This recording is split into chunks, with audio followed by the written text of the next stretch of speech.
Good evening. It's a delight for me and for Stephanie to be with you all. I want to thank the Diocese of Massachusetts and Advent for the invitation. It's a great delight.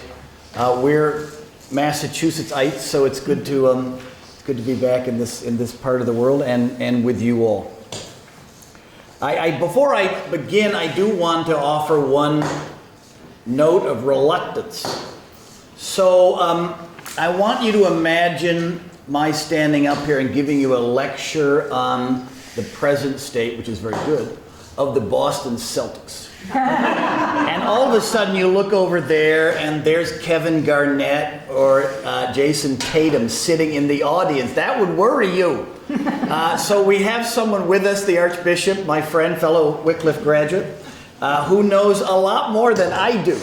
So anyway, I know he's already talked about the East African revival with you, which dovetails beautifully with what I'm going to talk about. But if you have any questions, he will teach you way more. What I want to do, my talk has one point and one word of encouragement.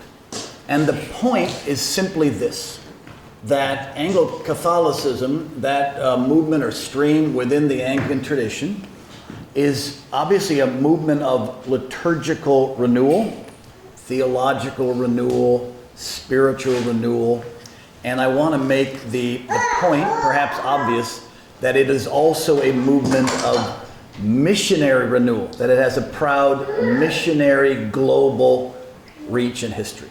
That's my sum and substance of what I want to say with a lot of examples. And then I want to offer an encouragement to claim that inheritance. It's a goodly heritage, and make that part of your own understanding of Advent's mission and vocation, which is a rich one and an important one. So that's what I'm up to. I want to begin, however, with a point that in the year 2024 is already obvious, namely that the mission of the church is something inherent to the gospel of Jesus Christ. That this is embedded in proclaiming the gospel.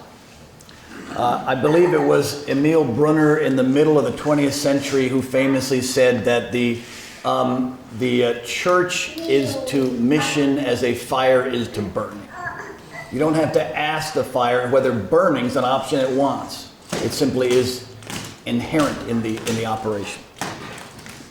And you and I have come to understand this. It actually is a theme in modern missiology. It's a fairly recent idea. The Missio Dei was the thing to say 20 years ago. The idea that the church is missional. All of this seems to be second nature, although it's a fairly recent theme. But it's a recent theme because it's in the New Testament. You know, you read, and in the Bible, in the Old Testament, you read Daniel, and the one like the Son of Man is bringing the nations of the world in Daniel 7 to the Ancient of Days. It's a missional picture. You read the end of the Gospel of Matthew, and the risen Jesus Christ sends his followers out to teach and baptize until the end of the age. So resurrection and mission are inherently tied to each other. We could go on with other examples. But the surprising truth is that in the churches that began in the 16th century or were at a 16th century was a focal point in their history, that connection was largely lost or occluded. You will look in vain in Calvin or in Luther. You probably look in vain in Cranmer to find anything about mission per se. My point is that it isn't as if no one was doing mission. The Roman Catholics, the great creative missiologists of the early modern era, were the Jesuits in the Roman Catholic tradition. And obviously there had been mission in the Middle Ages, the Benedictines going across Western and Northern Europe to to evangelize pagan tribes. And obviously part of Anglo-Catholicism in the 19th century was the idea that one would reach back beyond the 16th century to remember the English spiritual tradition, the Anglican tradition, as something older than the 16th century. And to do that is to claim that medieval history, and that medieval history, say if you read Bede, is a missionary history. So that idea is not a thing that was invented more recently, but it was a thing that wasn't emphasized in the Reformation era. So my point is simply this, that the consciousness of the global mission of the church, the obligation to preach the gospel to all the nations of the earth in order that they might all gather before the wounded lamb in Revelation, that was something which really was reclaimed or seen more clearly in the 18th and 19th centuries. So something about the gospel, which was known before, came to be seen more clearly in the modern era, in the early modern era. So that occlusion was overcome. So I want to talk to you first of all about how that happened. Again, the thing that they relearned, they remembered, wasn't invented, but how did it come about that came to the forefront of their mind? And to do that, I want to tell you, first of all, two things. That the rediscovery of mission had a particular form, and I got to make sure I do my slides right, just a minute here. It had a particular form, and it had a particular occasion in the history of the globe. Excellent. First of all, the form. And this is a good note of humility to the church. Those, bishops, synods, dioceses, provinces, all the rigmarole. None of that evangelized anything or remembered the global mission of the church. It was all done by voluntary mission societies. That's the first thing I want to say.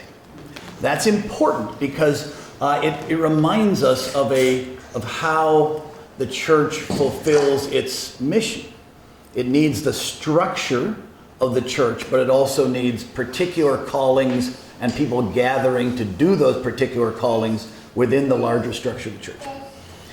If you're closer to my age here, you will remember a time in the church when there were lots of voluntary church societies, right? A vigorous life of, help me out here, the Confraternity of the Blessed Sacrament, the Order of St. Luke, the Mothers Union, help me more, the Brothers of St. Andrew, on the list goes. So that is the remainder of a whole movement in the 18th and 19th century of voluntary societies. And mission began through voluntary societies. Obviously, this wasn't a new idea. The precursor of that was the monastic movement, right? The mission of the gospel in the Middle Ages was mostly carried out through religious orders. So this idea that within the structure of the church, particular societies or orders are the ones who actually went about this mission, that was a new idea. It was an idea particularly suited to the 19th century, 18th century. And I might add, it is one of the great anxieties of the 21st century. All the sociologists tell us people don't join stuff anymore. They bowl alone. They don't join societies. And that's a problem because that is how the global mission of the church began in this earlier era. I'm going to get to the names of them. The most important one in some ways to name is the Society for the Propagation of the Gospel. Began in the early 18th century with Thomas Bray, and in many ways its mission tracked trading and early colonization of the British Empire. So it got to the West Indies. If you've ever been to Barbados, Codrington College, still a theological college, 325 years later, was initially a Society of the Propagation of the Gospel ministry. And also to the United States.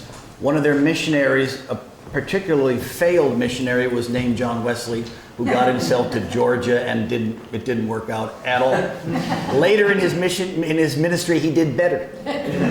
But anyway, so that's the prime example. But there were also other particular mission societies that had to do with churchmanship.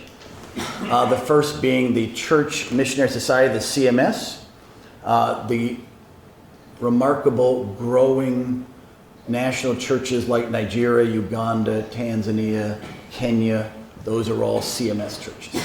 And as we're going to see in a minute, the Anglo-Catholics got into the act with various mission societies, one of them being the University's mission to Central Africa. We're going to talk about that in a minute. But so first, the first thing to grab is that it was actually mission societies and their own sense of calling from God and their own initiative which brought back to mind the reality that the gospel entails global mission. I put a picture of Charles Simeon up because he's a really good, I don't know, it doesn't really pertain to the talk so much. I just like this point, namely that Charles Simeon was a rector of a parish. Okay, that's in the church's structure. He also helped to start the Church Missionary, the CMS, Church Missionary Society. He also helped to start Sunday school, the Jesus Lane schools. He also helped to start university ministry.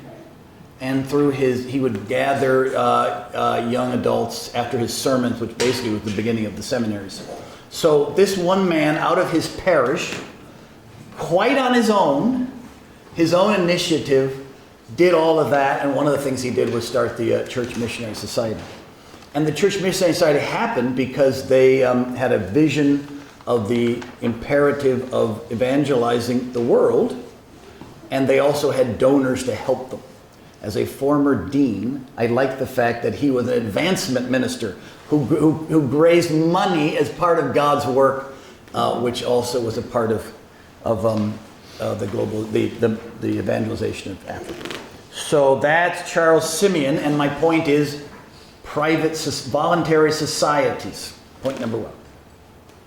So point number two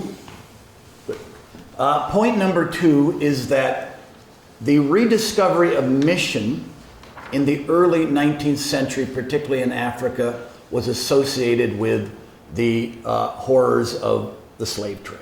Slavery and the discovery and voluntary mission societies and the evangelization of Africa were connected. In West Africa, the movement in England to end the slave trade resulted in a whole community in what is now Sierra Leone called Freetown. They had a community of people who had been freed, and they said to themselves it simply wasn't acceptable politically to free them. They ought to also offer them the gospel, and they began a ministry of preaching to freed slaves.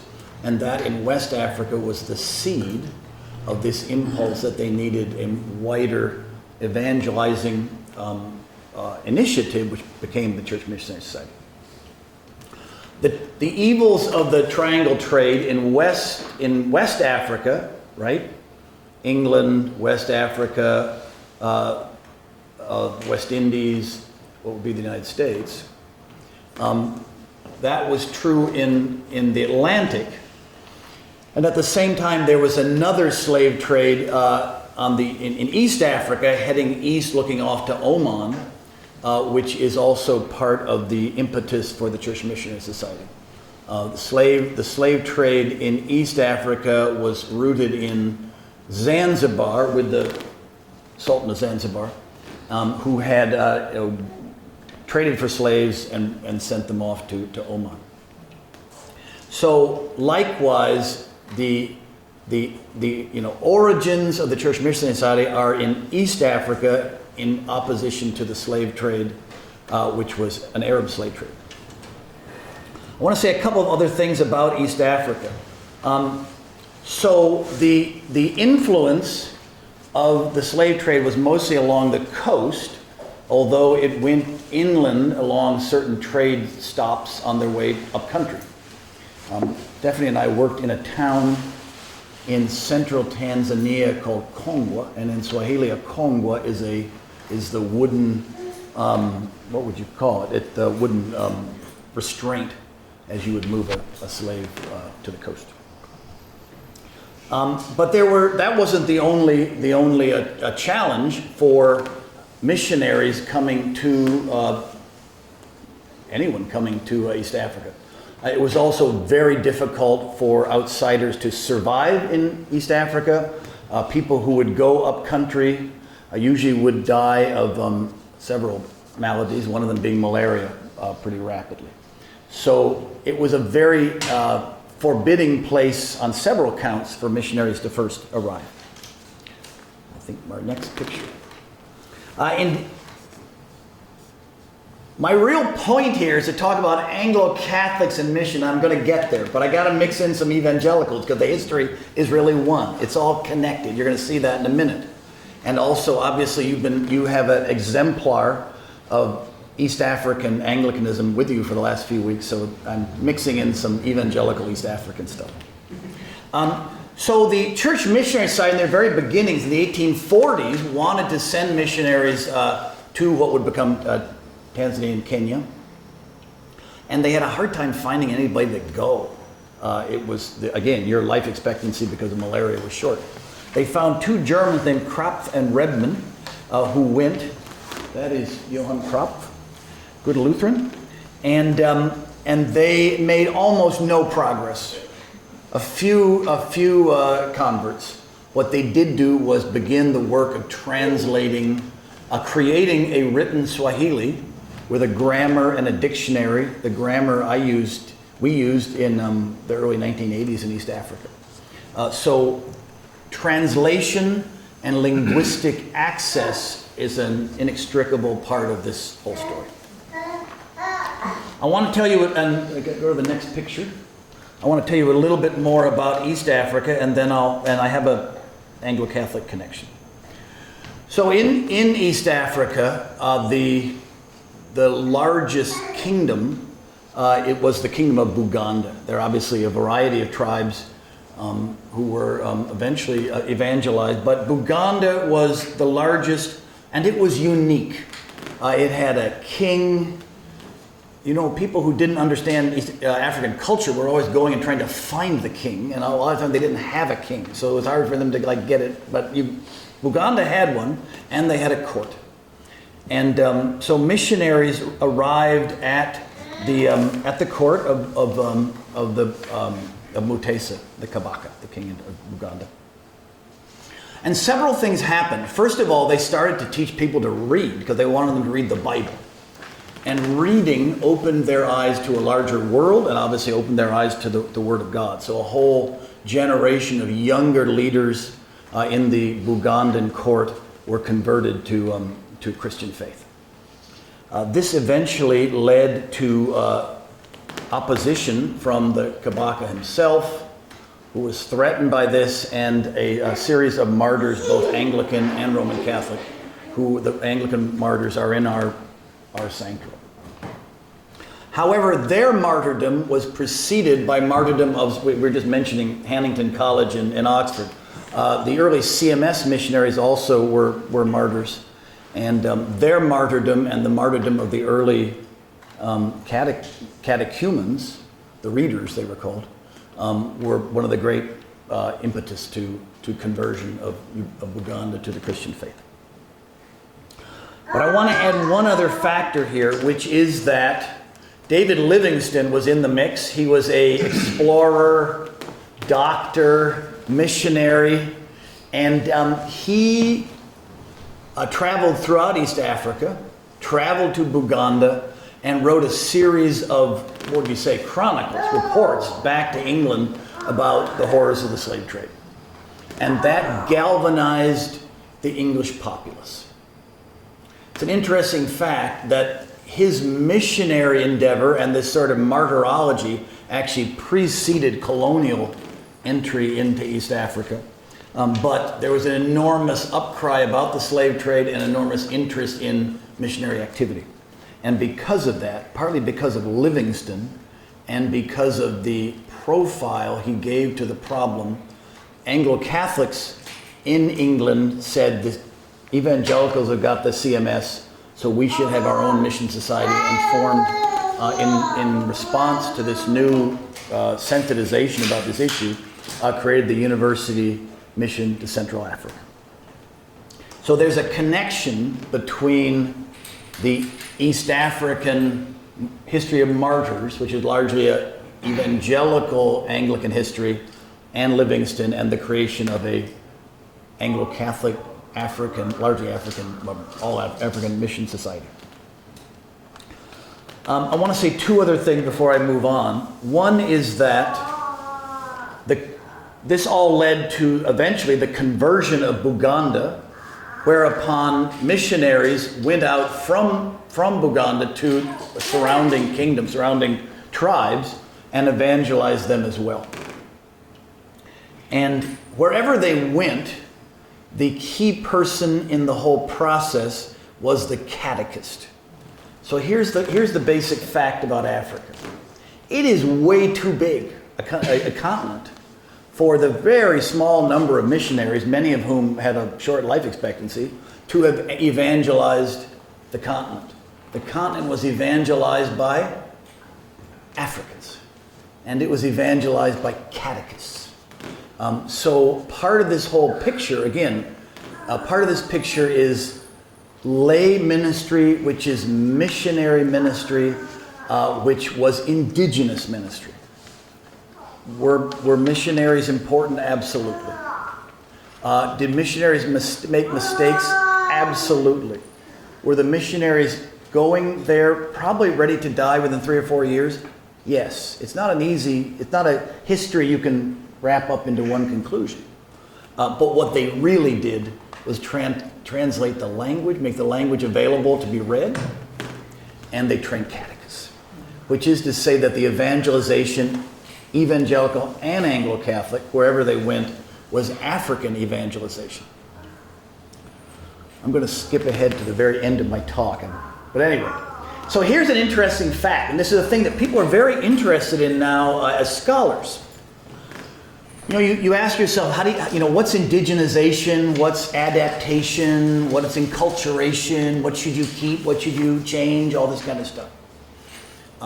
And the way that's been thought about in recent years has really changed, because a lot of the focus was on the missionaries. First they were idealized as heroes, then they were vilified, but recent scholars are saying maybe the missionaries aren't the centerpiece of this whole thing. But the centerpiece is the catechists they trained, who were East Africans and West Africans. And whatever adaptation was, it had to do with the decisions particular catechists who came from the places or near the places they evangelized made about what it meant to be a Christian in the life they knew. What ceremony could you attend and what could you not? What did you have to say no to because you were a disciple of Jesus Christ? Well, what could you say yes to? So this whole emphasis on what's called native agency, the decisions catechists made locally, is a whole new and largely African arena of scholarly endeavor. We've got a picture of our friend Mwita Kiri at the end, who's one such scholar. Okay. So far, my points are simple. One, there is a missionary history. If you're an Anglo-Catholic, you're part of a proud global missionary history. And second of all, I want to say that this got remembered in the 19th century. And it got remembered because of societies, and the occasion of it being remembered was slavery, and the people who actually did the on-the-ground work were native catechists, who were lay people. Okay. I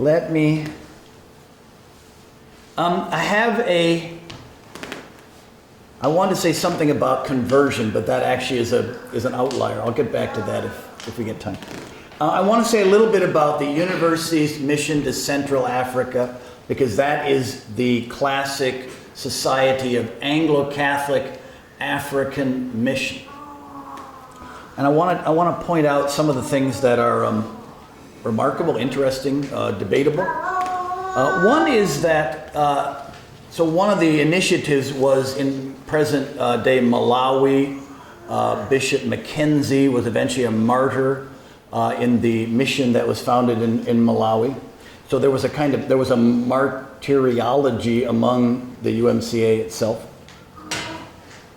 The second thing to say is, and this is maybe a little more debatable but interesting, so missionaries who went from England to Africa, who were members of the CMS or the UMCA, when they got to Africa, they figured, finally, we can do this whole thing right. Because they had been inhibited somewhat by the church wars, right, in England. Which is to say that the evangelicals in East Africa, in Africa as a whole, were as evangelical as anybody in the Anglican communion altogether, right?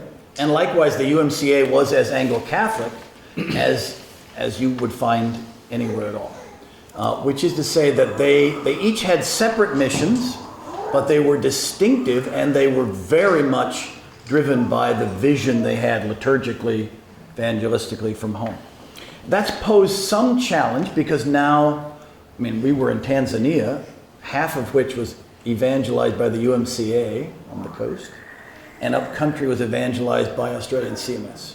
So it took them some years to figure out that they were all Anglicans together, actually, different though they be. That's an important thing to figure out.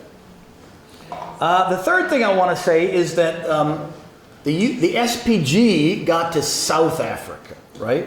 And there was a high church, an Anglo-Catholic mission in South Africa, and that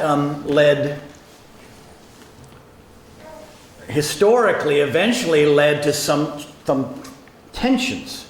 A bishop named Colenso in South Africa got ideas that were considered in his time, the middle of the 19th century, heterodox. One of them had to do with the dating of the Bible, but one of them had to do with polygamy. And there was a kind of struggle within, he was sort of the liberal wing of the mission in South Africa. Eventually there was a split within the South African church.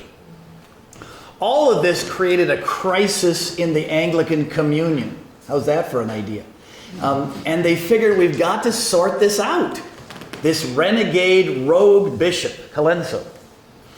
And they decided they needed some mode of deciding disputed questions. This is an old struggle. And to do that, they thought we should have a synod. We should have this is an Anglo-Catholic idea, by the way, not an evangelical idea. Evangelicals were worried about it. They're like, bishops don't know, they're problematic. We don't want to get impeded by them too much. But the Anglo-Catholics wanted a synod of bishops who would meet and decide issues. 1867 they had that idea. Bishop Strawn, who was the great Anglo-Catholic bishop of Toronto, was the one who championed this idea, and it was squelched by the evangelical side. Probably looking back in history, they would regret that position. But at any rate, what I'm trying to say is the seed of Anglican conciliarity, gathering to try to decide or not questions of dispute, begins in the missionary field in more Catholic South Africa around this, and eventually the debate about whether there could be a synod of all the bishops of the church. So that's an Anglo-Catholic idea, an African idea, and an idea from however long what's that, century and a half. I want to give you two other examples of theological pastoral debates within Anglo-Catholicism, Anglo-Catholic missions in Africa. One of them comes from the early 20th century, where missionaries of the UMCA in the southern Tanzanian Diocese of Masasi wanted to try to figure out what confirmation, initiation looked like. I'm going to thank you, that's good. I forgot that. You're helping me here. I need to get to him in a moment. So they wanted to figure out, so what's initiation? I mean, obviously, African people are not new to the question of initiating young people into adulthood. They have a deep cultural understanding of that need, which I might add, 21st century Westerners have lost to their peril, right? What does it mean to become an adult? In Masasi, the UMCA missionaries wondered if there was some way in which they could integrate initiation, jando, male initiation, into confirmation, or either for boys or, particularly for boys, but by extension for girls. And that was an interesting idea. You can see its complexities, its problems. It failed. Failed partly because the missionaries thought they could figure it out on their own, and they didn't understand as much as they thought. Also not a surprising idea. But the idea of trying to figure out what initiation would look like in a particular cultural setting. I mean, we have confirmation. I mean, this is totally off the subject.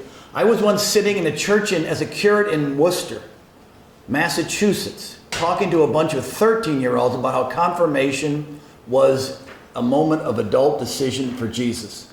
Whereupon one of the boys shot a spitball into the hair of one of the girls. And I thought, what am I doing here, right? 13, adult decision. Good luck. My point being that wherever we are, we're trying to figure out we got to make this stuff real, right? And they were trying to make it real, but the question of who could really read Masasi, South Tanzanian culture was not clear. And I got two more examples, actually. One is a Anglo-Catholic theologian who was from, I think, Sierra Leone, Harry Sawyer, early 20th century, was very interested in trying to think about the communion of the saints along the model or imagery of ancestry. Not identifying with ancestry, but trying to think about what it meant to have this cloud of witnesses in an idiom that West Africans could hear. All of these have obviously analogies to other parts of the world. Frank Weston of Zanzibar, a great theologian, New Testament scholar. I think he was one of the leading scholars of kenotic Christology in the early 20th century, and he was the great Anglo-Catholic bishop of Zanzibar. However, and this is a question about Anglican identity, just in the period of the First World War, all the Protestant denominations in East Africa came to the conclusion that they had more in common, Lutherans, Presbyterians, Anglicans, than they had dividing them, Moravians, given that they were trying to address the culture and the moment that they lived in. Dislocation, young men going off to war and coming back, all kinds of things. So they tried to create a united Protestant church, united non-Roman church in East Africa. And all of the spanner in all that was put in by Frank Weston because of what? Apostolic succession. So the whole idea of church unity broke down in 1917, 1918 around this debate about apostolicity and bishops. That whole debate will continue in the global South until when? Until the Church of South India, when they keep working on this question. What does it mean to honor the office of the bishop in a way that could be ecumenically fruitful? And they came up with another solution whose end point was Episcopal apostolicity for all these denominations. Anyway, this is the beginning of a global debate, an ecumenical debate that had to do with bishops, and it has to do with a famous Anglo-Catholic missionary, African missionary. All right. Where have I gotten myself to? Let me go on.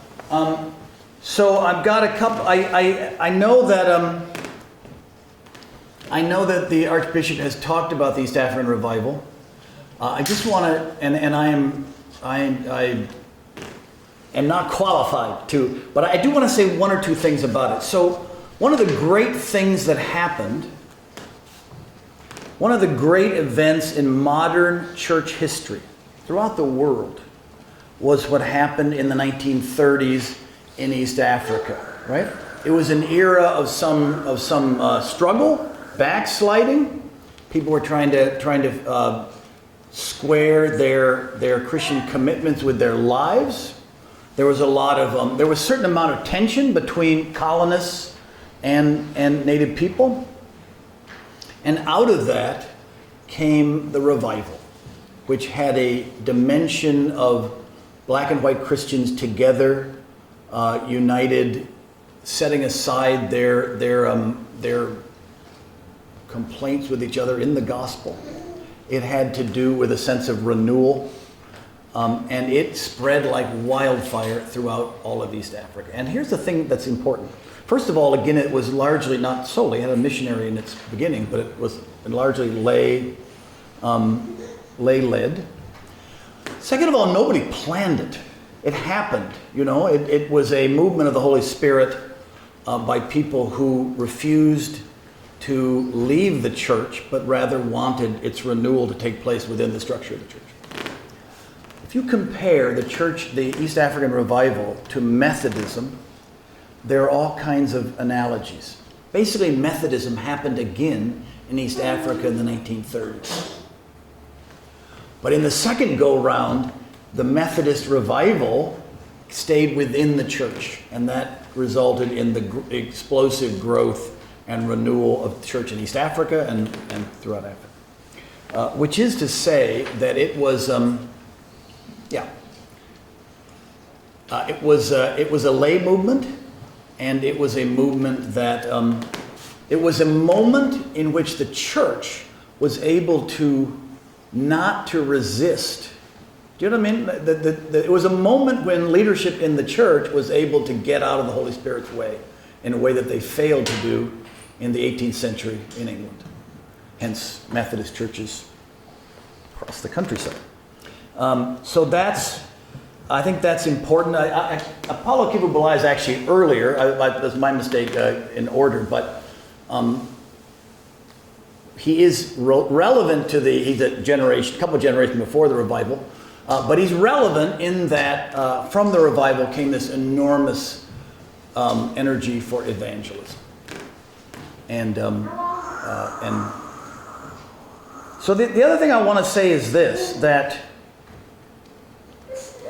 if you look at the late 20th century, early 21st century, you can point to examples of churches whose missionary history is high church, Anglo-Catholic, but who have benefited from the model of the revival in East Africa or in other places. In other words, as the Prince of Wycliffe College, I once did a mission in St. Vincent. And if you go to St. Vincent, it's extremely high church, SPG, high mass Sunday morning, revival Sunday night, same clergy, same people but more Sunday night, which is to say that the actual embodiment of the gospel on the ground had a kind of, what would you say, a kind of assimilative, do you know what I mean, in both and logic, which came to be high church revivalist. And that is another point at which, though we maybe contrast these things, there's a kind of both and factor. I have one more thing I want to say. Two more things I want to say. The first one is that so far, you might get the impression they're all men. The pictures are all men. You know what I mean? A whole lot of them. Which would give you a deeply flawed view of the African church. You could not go to Africa and think that's the African church. Because, what was the famous thing Rowan Williams said? The Mother's Union is the fifth instrument of communion. There is no question that the ministry of women and to women in the Mother's Union is a constant throughout the history we've described. I've described, and that's a history that includes both Anglo-Catholic and evangelical Anglicans. Let me just say one word about the Mothers' Union. So the Mothers' Union began in the mid-19th century in England. It was started by the wife of an English bishop. Her name was Mary Sumner, actually.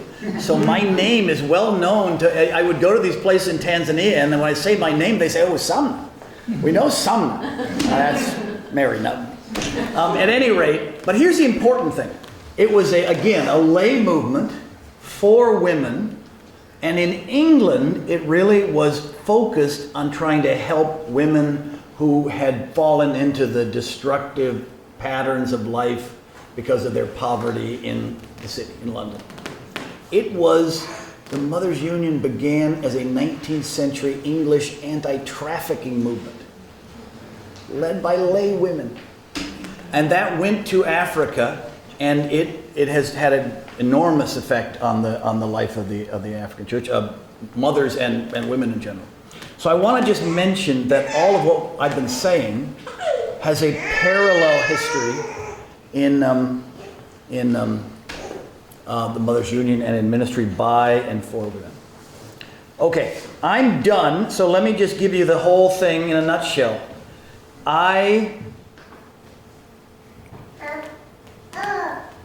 In the 19th century, something basic about the gospel was reclaimed in various denominations, including the Anglican, and that included an Anglo-Catholic history. And that history was distinct from evangelical Anglicans, but also inseparable from them, as we told the story. It began in the condition of pandemic. It included at its heart the reconciliation of the church's ministry of reconciliation in the face of slavery. And it included a very important ministry by and for women, lay women. All of this lay ministry, catechists, lay people. And finally, it had within it the seeds of a kind of conciliar, global understanding, which you and I are all waiting for that seed to flower still. It's flowering slowly. But my point is to see all that as a gift, a goodly heritage, but also see it as a distant mirror. It reflects in important ways the situation in which we live, and it calls us to make that part of our own local ministry. That's part of what it is to be an Anglo-Catholic. So I commend that to you, and I think that when you read this history, you realize that renewal in the church often happened like this. It's easy to get discouraged about the church, and it's easy to get discouraged that somehow the structures of the church seem unreformable in whatever way we want them to be reformed. But renewal by the Holy Spirit actually happened through a rector in Trinity, Cambridge. It happened through the response to the reality of slavery among lay people forming societies in England. It happened in the introduction of the Mothers' Union. It happened on the ground with lay people in voluntary associations, which did not deny the church, didn't leave the church, but didn't think that was the church's structures were the end of the matter. And all of that's an encouragement and a challenge in one way or another wherever God has put us.